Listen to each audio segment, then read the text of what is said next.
It's Monday, February 23rd. I'm Will. I'm Rob. And you're watching Political Lunch.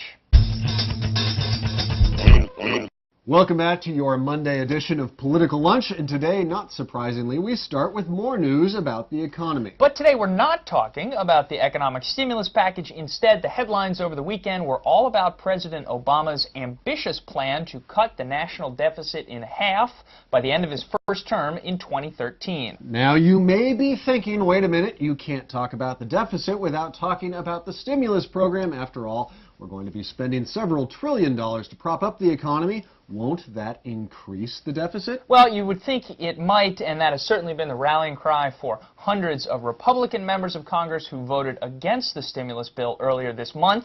Republicans like Thaddeus McCotter of Michigan, whose no vote is explained in this article from today's New York Times. McCotter and many other Republicans oppose the stimulus package on the grounds that it provides only a short-term boost while sacrificing our future economic stability, effectively driving us deeper into debt than we already are. But President Obama says that's not necessarily the case. Over the weekend, he released the basics of an ambitious plan to reduce the national deficit from its current level of $1.3 trillion to just $533 billion in 2013. Now, how can that be possible, you ask, while also spending hundreds of billions of dollars on economic resuscitation? The answer is surprisingly simple. According to the Obama plan, we can have it both ways, an ambitious economic stimulus plan and a drastically reduced budget deficit if we do three basic things. First and foremost, major savings will be achieved through winding down the war in Iraq. After all, the United States was spending upwards of $12 billion a month in Iraq in 2008. Second, the so-called Bush tax cuts are slated to expire in 2010. On the campaign trail, Barack Obama had promised to rescind those cuts as soon as he took office. Now he's actually backed off on that somewhat.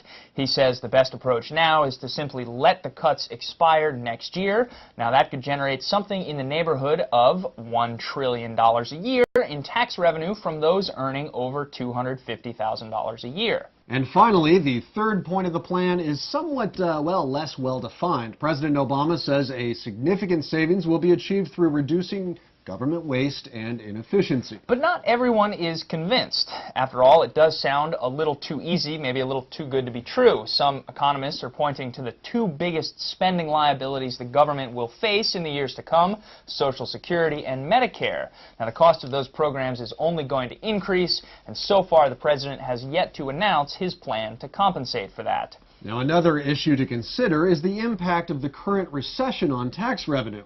If this current downturn is relatively brief, well, the increased revenue generated by expiration of the Bush tax cuts will indeed be significant. But if this recession is prolonged, it could be a very long time before the IRS starts collecting the big bucks from those in those highest income brackets. So that's all a long-winded way of saying that Obama's plan to reduce the deficit may work, but it may not. Today, the president is hosting a fiscal responsibility summit at the White House for 130 lawmakers from both parties.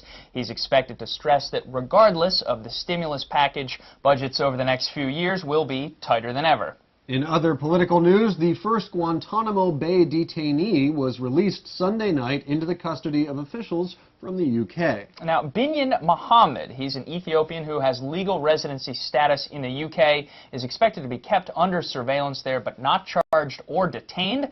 Mohammed, who had been held in custody since 2002, was suspected to have received training through Al-Qaeda, although no official charges were ever filed against him. Now, his release comes as a result of President Obama's executive order calling for an immediate review of the status of detainees at Guantanamo Bay. Some military family groups have spoken out against Mohammed's release, including the former commander of the USS Cole. You'll recall that warship was attacked by terrorists in 2000. The ACLU, however, applauded the decision. They've long been campaigning on Mohammed's behalf. We will keep you informed and on top of all of that and more as we continue all week long with Political Lunch. Join us back here on Wednesday.